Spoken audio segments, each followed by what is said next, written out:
Ada yang tahu nggak hal apa yang paling berbahaya saat kita berinternet? Apakah virus, ransomware, hacker, atau ada yang lain?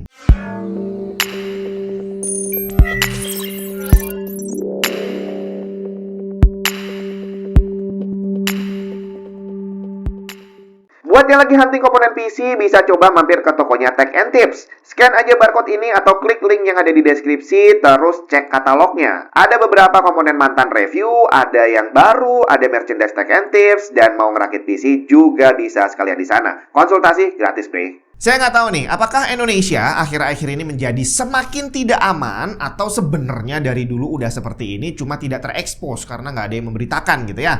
Tapi yang pasti setiap hari di saat saya buka browser dan ada feed berita gitu ya, hampir setiap hari saya membaca ada berita kriminal dan banyak sekali yang berhubungan dengan pembunuhan, bre. Ada lagi pembulian anak SD, dibully sampai meninggal. Ada lagi orang yang ribut di jalan sampai dibacok, ada yang meninggal juga kayaknya. Pokoknya seolah-olah Indonesia ini sedang dipenuhi orang yang bener-bener tanpa pikir panjang membunuh orang lain gitu ya. Tapi dari sekian banyak berita kriminal yang saya baca, kayaknya hampir nggak ada yang memberitakan tentang kejahatan di mana penjahatnya ini memaksa masuk ke suatu tempat. Jadi misalkan membobol sebuah rumah, membobol toko, membobol bank gitu ya, terus membongkar security system, terus akhirnya melakukan kejahatan setelah tadi berhasil membobol masuk. Jadi sebagian besar kejahatan yang saya baca itu pelakunya adalah orang-orang sekitar korban. Bisa jadi orang tuanya sendiri, orang tua tiri, ibu tiri gitu ya, terus teman, saudara, sampai ada juga yang... Nah, dari sini saya berusaha menarik benang merah karena apapun jenis kejahatannya, ternyata pelakunya adalah orang-orang sekitar kita, di mana berarti korbannya itu nggak nyadar. Mereka nggak tahu bahwa ternyata orang di sebelahnya akan melakukan kejahatan. Jadi boleh dibilang bahwa kejahatan itu terjadi atas seizin korban. Artinya orangnya ada di dekat dia memang atas seizin dia. Bahwa ternyata dia akan melakukan kejahatan itu udah di luar perkiraan korban. Tapi saat dia ada di dekat korban, sudah hampir bisa dipastikan itu atas seizin korbannya. Terus kira-kira apa hubungannya dengan internet? Karena tadi di awal saya bilang hal apa yang paling berbahaya saat kita berinternet. Apa hubungannya dengan semua kejahatan yang barusan saya ceritain? Kurang lebihnya sama, bahwa kejahatan cyber yang kita temui setiap hari itu sebagian besar disebabkan karena kita sebagai penggunanya mengizinkan penjahat untuk masuk ke dalam sistem kita. Bedanya, banyak sekali pengguna gadget yang nggak ngerti tentang hal itu, tentang siapa yang diperbolehkan masuk, siapa yang nggak boleh. Bahkan mungkin sebagian besar malah nggak tahu di mana pintu masuknya, di mana orang jahat itu bisa masuk, dan kapan sebenarnya kita mengizinkan dia untuk masuk. Bahkan orang-orang yang sebenarnya juga paham dalam kondisi tertentu, mereka malah dengan sengaja mengizinkan orang jahat untuk masuk. Jadi ibaratnya nih, ada orang lagi di rumah, terus ada tamu mau masuk, kita nggak tahu dia siapa, tapi karena dia nawarin hadiah, akhirnya kita izinkan masuk. Dengan sengaja kita biarkan dia masuk, kita biarkan dia ngobrol,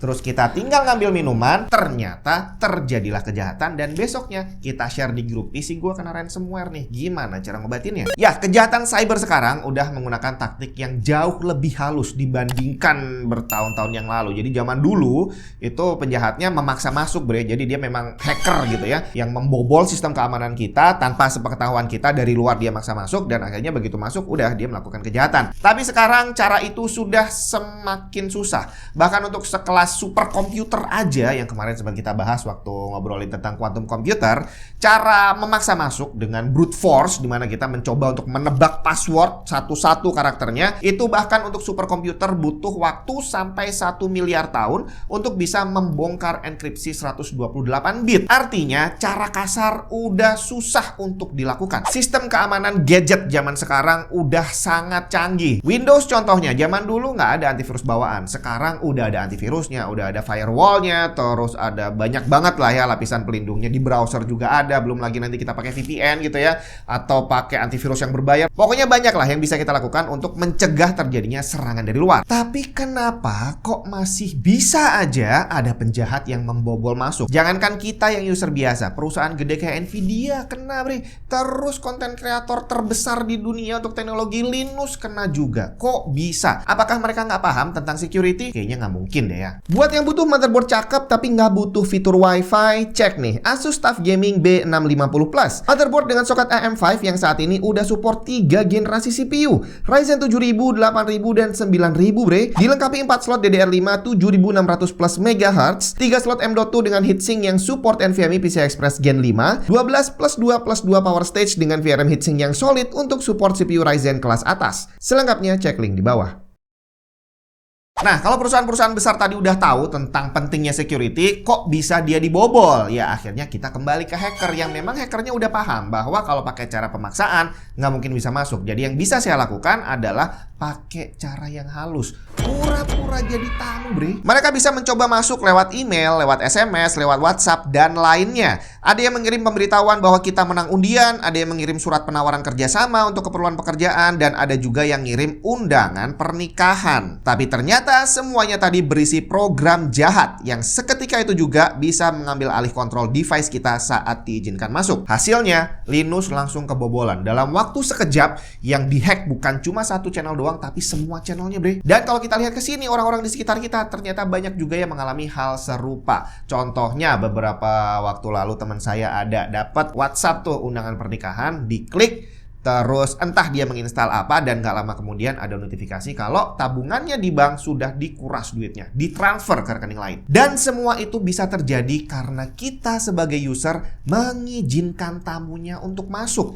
Di rumah kita udah banyak nih, ada pintu pertama, ada pintu kedua di mana semuanya ada enkripsinya nih. Orang gak mungkin bisa masuk sembarangan. Tapi begitu ada tamu, kita bukain tuh semuanya. Silakan masuk bang. Dan akhirnya mereka berhasil ngambil duit karena kita mengizinkan mereka melakukan itu. Pengguna PC, ini banyak sekali yang sudah paham tentang hal ini, tapi akhirnya karena tuntutan pembajakan, jadi karena kita masih banyak yang aktif menggunakan program bajakan gitu ya, itu akhirnya dengan sengaja kita membuka pintu. Kalau tadi lewat email, lewat WhatsApp, itu kadang-kadang karena kita nggak sadar gitu ya, kita salah klik, ternyata programnya terinstall. Tapi para pengguna program bajakan ini, mereka dengan sengaja mematikan antivirus hanya untuk bisa menginstal program bajakan. Akan banyak yang berargumen bahwa hal itu aman-aman saja, bahwa yang dia lakukan selama bertahun-tahun tidak pernah berdampak apapun. Ya iyalah, mungkin nggak ada efeknya karena kita nggak punya duit gitu ya. Jadi hackernya masuk, nggak ada uangnya, ya nggak diapa-apain. Tapi mungkin beda ceritanya kalau yang melakukan itu adalah orang yang duitnya banyak. Begitu hackernya masuk, buset duitnya banyak, habis dikuras. Belum lagi di saat kita mengakses website yang aneh-aneh tadi, itu akan muncul banyak sekali pop-up. Entah pop-up yang mengarahkan kita ke website lain yang lebih aneh lagi, bahkan ada juga pop-up yang meminta kita untuk menginstal sesuatu, bre. Saya pernah nemu satu captcha yang memberikan instruksi untuk menjalankan sesuatu. Kita diminta untuk membuka run, kemudian mempaste sesuatu ke situ yang ternyata adalah sebuah komen PowerShell yang nggak tahu fungsinya apa. Yang jelas bukan sesuatu yang bagus lah ya. Dan kalau kita udah terbiasa membiarkan orang asing untuk masuk ke sistem kita, maka tinggal tunggu waktunya aja kita akan kesandung bahwa yang masuk adalah orang jahat dan kebetulan kita lagi dapat duit banyak, bre. Jadi kalau kita bicara tentang hacker, tentang virus, tentang ransomware, terus malware yang lain, ada banyak sekali beredar di internet. Website aneh yang menginstal virus dan sejenisnya itu tidak terhitung jumlahnya. Tapi dari semua itu, mana yang paling berbahaya? Diri kita sendiri, bre. Karena semuanya tadi gak bisa masuk ke dalam sistem kita kecuali kita yang mengizinkan. Jadi yang perlu kita lakukan sekarang adalah belajar lebih banyak lagi. Kalau kita pakai smartphone, ya jangan kalah smart dengan phone-nya. Kalau kita pakai PC, ya kita harus tahu program apa yang kita install, bagaimana cara menginstalnya, dan bagaimana cara mendapatkan program yang aman. Yang pasti orang jahat akan selalu ada di sekitar kita. Tinggal gimana caranya kita membentengi agar mereka Permisi, Mas dapat undian berhadiah rumah nih. Boleh masuk nggak? Waduh. Boleh. Yuk masuk dulu, Mas.